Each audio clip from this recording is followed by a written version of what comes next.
મને ખૂબ જ ભૂખ લાગી છે અને આ ફૂલ મારું મનપસંદ ખાવાનું છે. અરે તું તો એક પરી છે. મને થોડાક ફૂલ આપી દે, મારા શરીરમાં તાકાત આવી જશે. ના ના, દયાની ભાવનામાં આવીને હું કોઈ નુકસાન નથી કરતો. ચાલ ચાલ આગળ જા. એક જંગલમાં બે હરણ, છોટું હરણ અને લંબુ હરણ રહેતા હતા. બંને એકબીજાથી એકદમ જુદા જ હતા. છોટું, તે તો હરણ જાતિનું નામ જ ડૂબાવી દીધું છે. આખું જંગલ તારા વર્તનથી હેરાન છે. એ તારા વિશે કંઈ બોલે છે ને તો મને બહુ જ શરમ આવે છે. તને શરમ આવે છે ને તો એક દિવસ તું શરમને મારે ડૂબી જઈશ. જો મસ્તીમાં જીવન જીવવું હોય ને તો મારી જેમ બેશરમ બનીને જીવ. કેટલી મજા આવે છે. તું ક્યારે નહીં સુધરી શકે. ક્યારેક ભલાઈ કરીને જો, કેટલું સારું લાગે છે. આમ તેમની વચ્ચે ચર્ચા થતી, પણ છોટું હરણ હંમેશા તેના મનનું જ કામ કરતો.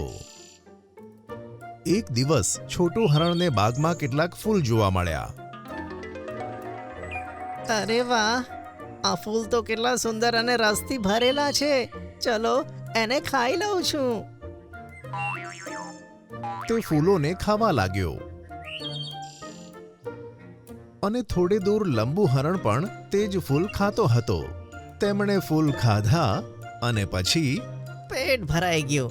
ચલો આ ફૂલોને મારા ઘરે લઈને જાઉં. કાલે પણ કામમાં આવશે. ત્યાં જ લંબુ હરણે વિચાર્યું, ચલો, હું પણ કાલ માટે થોડાક ફૂલ પહેલા જ તોડી લઉં છું. છોટું હરણે ફૂલ તોડ્યા અને ફૂલને પોતાની ગુફા પર લઈ આવ્યો.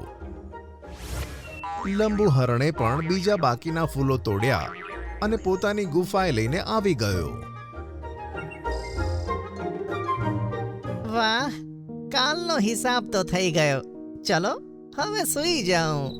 એ જ સમયે એક પરી ત્યાંથી પસાર થતી હતી. ખૂબ થાક લાગે છે. કદાચ મને નીલગિરીના ફૂલ મળી જાય. ત્યાં જ એને ફૂલોની સુગંધ આવી. અરે આ તો નીલગિરીના ફૂલની સુગંધ છે. તે સૂંઘતા સૂંઘતા છોટું હરણની ગુફાએ પહોંચી ગઈ. અરે તું તો એક પરી છે. મને ખૂબ જ ભૂખ લાગી છે અને આ ફૂલ મારું મનપસંદ ખાવાનું છે. અત્યારે તો આ મારું મનપસંદ ખાવાનું છે. મને થોડાક ફૂલ આપી દે, મારા શરીરમાં તાકાત આવી જશે. ના ના, દયાની ભાવનામાં આવીને હું કોઈ નુકસાન નથી કરતો. ચાલ ચાલ આગળ જા. બિચારી પરી ખરાબ હાલતમાં આગળ નીકળી અને તેને પાછી ફૂલોની સુગંધ આવવા લાગી. હા, હવે ફરીથી આ સુગંધ ક્યાંથી આવી? હવે તો મારાથી ચલાઈ પણ નથી રહ્યું. તે લથડાઈને ત્યાં જ પડી ગઈ. અરે તું તો એક પરી છે. તને શું થયું? જે ફૂલોની સુગંધ આવી રહી છે ને, મને સાજા થવા માટે તે ફૂલ ખાવા પડશે, નહીં તો મને કંઈ પણ થઈ શકે છે. આ સુગંધ તો તે ફૂલોમાંથી જ આવે છે જે મારી ગુફામાં રાખ્યા છે. હું હમણાં લાવું છું. લંબુ હરણ તેની ગુફામાં ગયો અને તેની સાથે થોડા ફૂલો લઈ આવ્યો. લે પરી, ખાઈ લે. પરીએ ફૂલો ખાધા અને પછી વાહ, હવે રાહત મળી. અને તે ઊભી થઈ ગઈ. તમારો ખૂબ ખૂબ ધન્યવાદ હરણ. કહો, તમે શું ઈચ્છો છો? ના, મારે કશું નથી જોઈતું. આપે મારો જીવ બચાવ્યો છે. આપ મારા પાસે 3 ઈચ્છાઓ માંગી શકો છો. સારું, તો પહેલું એ છે, અમારા જંગલના સસલાઓ બહુ જ હેરાન હોય છે, કેમ કે ગાજર ખાવા ગામડાના ખેતરોમાં જવું પડે છે. તેમની પરેશાની દૂર કરો. બીજી ઈચ્છા એ છે કે અમારા જંગલના તળાવમાં ખૂબ જ કચરો ભર્યો છે, તેને તમે સાફ કરાવી દો. ત્રીજી ઈચ્છા હું મારા માટે માંગુ છું. મારી ગુફાની જમીન બહુ પથરાળ છે, તેમાં ઘાસ આવી જાય તો સારું થાય. આ સાંભળી પરીએ તેની જાદુઈ લાકડી ફેરવી. જંગલમાં ગાજરનું એક ખેતર બની ગયું અને ઘણા સસલા ત્યાં આવી ગયા. અરે વાહ, ગાજર આપણા જંગલમાં. પછી તળાવનું બધું પાણી સાફ થઈ ગયું અને લંબુ હરણની ગુફામાં લીલું ઘાસ ઉગી ગયું. અરે વાહ. લંબુ હરણ તેની પર બેસી ગયો અને તેના ચહેરા પર આરામના ભાવ દેખાવા લાગ્યા. આભાર પરી. હવે હું જાઉં છું. આમ કહીને પરી ઉડી ગઈ. સવારે જ્યારે છોટું હરણ જાગ્યો તો તેણે સામે ગાજરોનું ખેતર જોયું. અરે આ ગાજરનું ખેતર. ત્યાં સસલાઓ ગાજર ખાતા હતા. અરે એક જ રાતમાં ગાજરનું ખેતર કેવી રીતે થઈ ગયું? આ અમારા માટે લંબુ હરણે ઉગાડ્યું છે.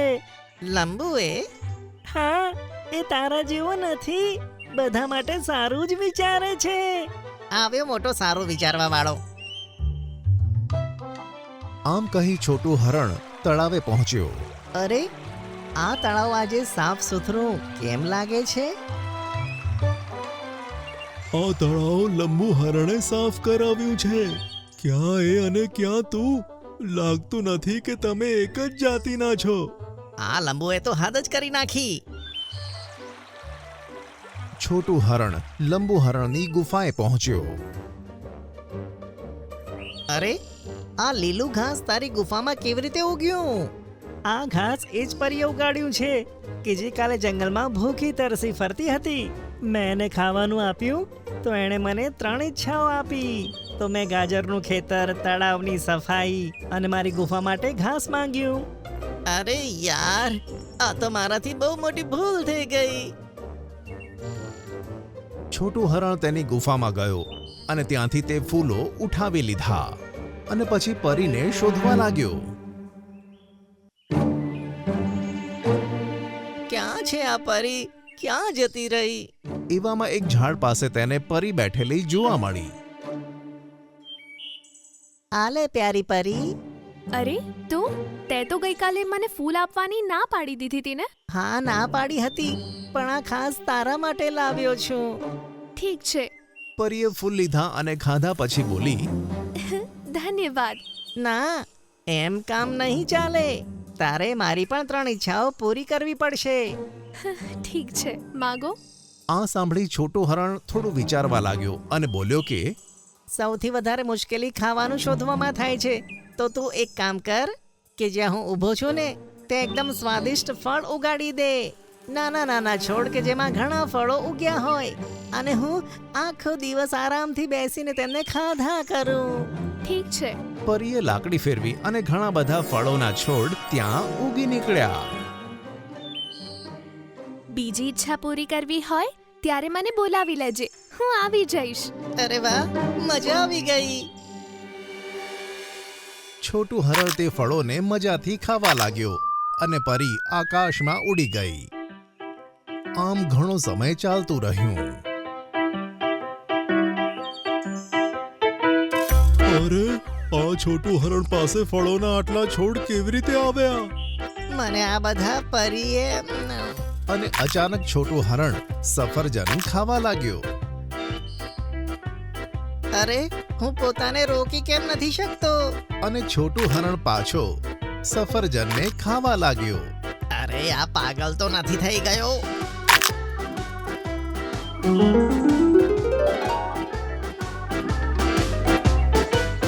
છોટું બસ, આટલું ના ખા.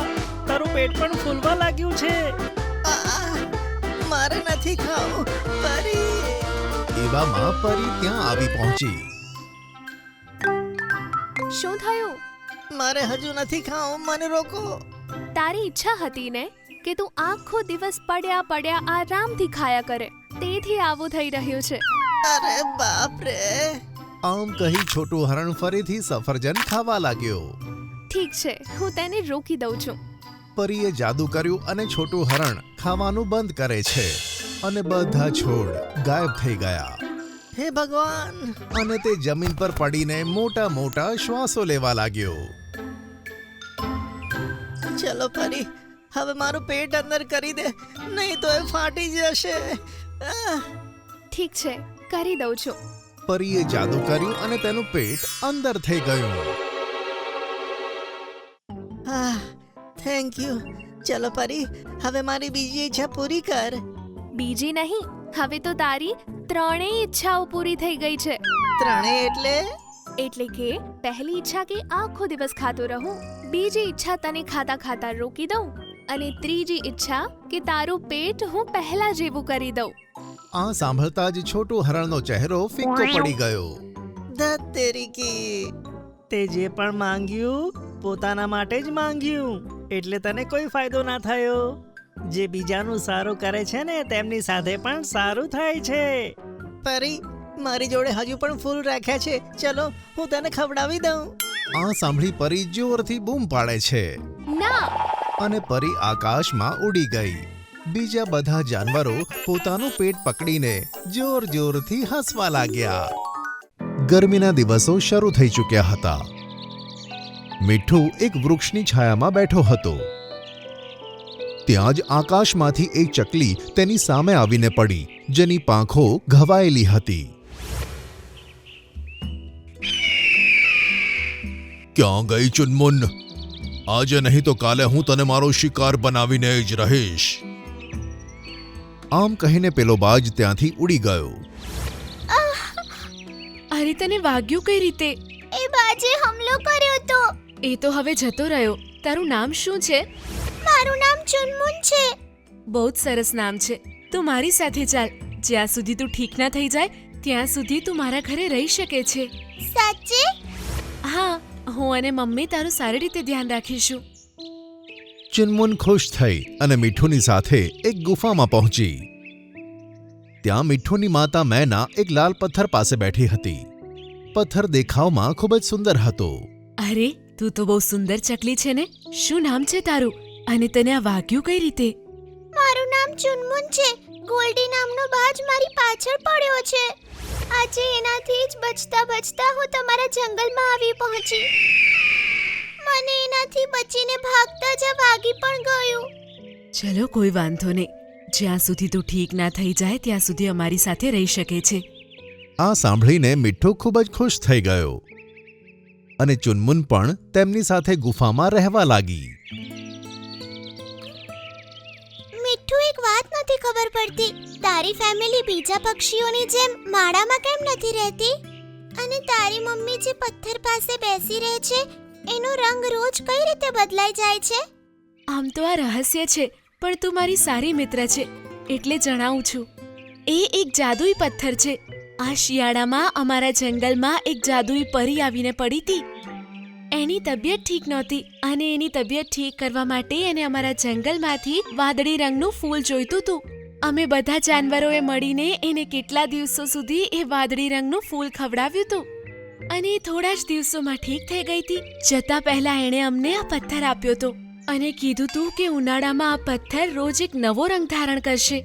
10મા દિવસે આ પથ્થર જ્યારે હરા રંગનું થઈ જશે ત્યારે અમારા જંગલમાં નદી કિનારે એક ટીલું છે ને ત્યાં મૂકી દેવાનું. એના પછી સૂર્યનો પ્રકાશ આના પર પડતા જ સૂર્યના તડકાથી આવતો તાપ ઘણો ઓછો થઈ જશે. અમારું જંગલ ગરમીમાં પણ ઠંડુ રહેશે. આ તો બહુ કામનું પથ્થર છે. આ પથ્થરને સાચવવા માટે જ અમે ગુફામાં રહીએ છીએ. જો કોઈ જાનવર આને ખાઈ લેશે તો એ બહુ જ શક્તિશાળી થઈ જશે. પણ અમારે આનો પ્રયોગ લોકોના સારા માટે કરવો છે એટલે અમે આને નદી કિનારે જ રાખીશું. પણ કોઈએ આને ત્યાંથી ચોરી લીધું તો? અમે ત્યાં એને એક વખત રાખીશું તો એ ત્યાં ચીપકી જશે.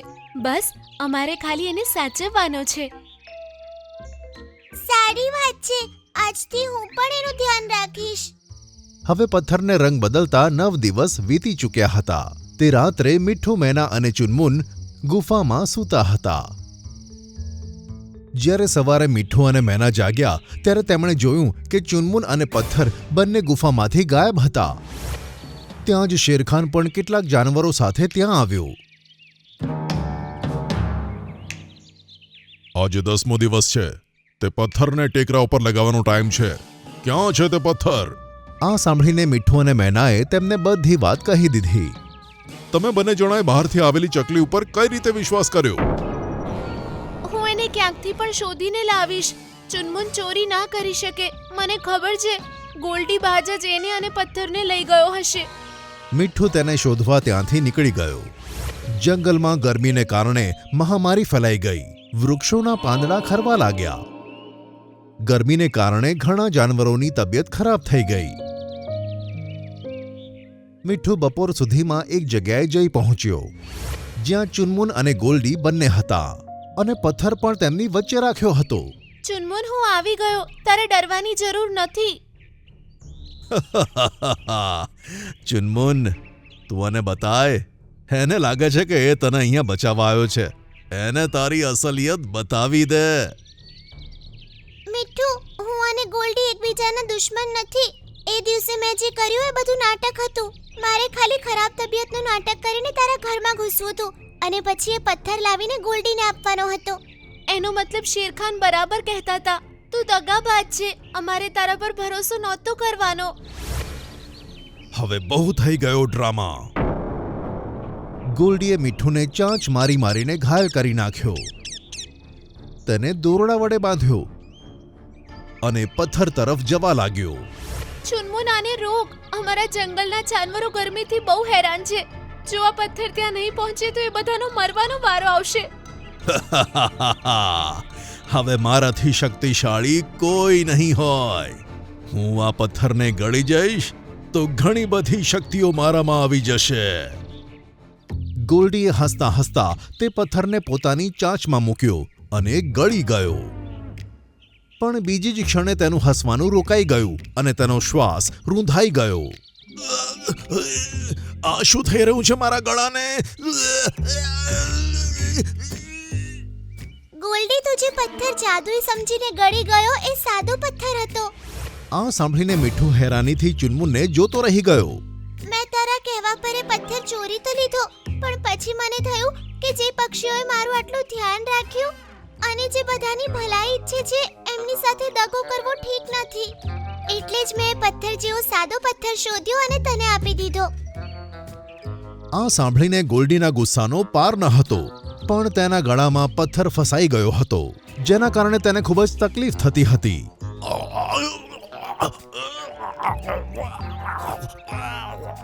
થોડી વાર સુધી બૂમો પાડ્યા પછી ગોલ્ડીએ ત્યાં જ દમ તોડી દીધો. પછી ચુનમુને દોરડામાંથી મીઠુને આઝાદ કર્યો. આ બાજુ જંગલમાં બધા જ જાનવરો તળાવ પાસે ભેગા થયા હતા. તળાવનું પાણી પણ ગરમ આવી રહ્યું હતું. ઘણા બધા જાનવરો આસપાસ બીમાર હાલતમાં પડ્યા હતા. જ્યારે બધા જાનવરોએ ચુનમુન અને મીઠુને સાથે આવતા જોયા ત્યારે બધા ખુશ થઈ ગયા. મીઠુએ પોતાના પંજામાં દબાવેલો પથ્થર ટેકરા ઉપર મૂક્યો. આમ કરતાં જ તેની ઉપર સૂરજના કિરણો પડ્યા અને તે ચમકી ઉઠ્યો. સૂરજનો તડકો એકદમ હલકો થઈ ગયો અને ઠંડી છવાઈ ગઈ અને તળાવનું પાણી પણ ઠંડુ થવા લાગ્યું. બધા જાનવરો ધીરે ધીરે સ્વસ્થ થવા લાગ્યા. ચુનમુનના લીધે આ પથ્થર આપણને પાછો મળ્યો છે. બાકી ગોલ્ડી આને ખાઈને આખા જંગલને એનો ગુલામ બનાવવાનો હતો. આમ કહીને મીઠુએ જાનવરોને બધી વાત કહી દીધી. બધાએ ચુનમુનના વખાણ કર્યા અને તે દિવસથી ચુનમુન જંગલમાં બધા જાનવરો સાથે રહેવા લાગી. ઉનાળાની ઋતુમાં પણ હવે ત્યાંનું તાપમાન એકદમ ઠંડુ અને ખુશનુમા રહેવા લાગ્યું.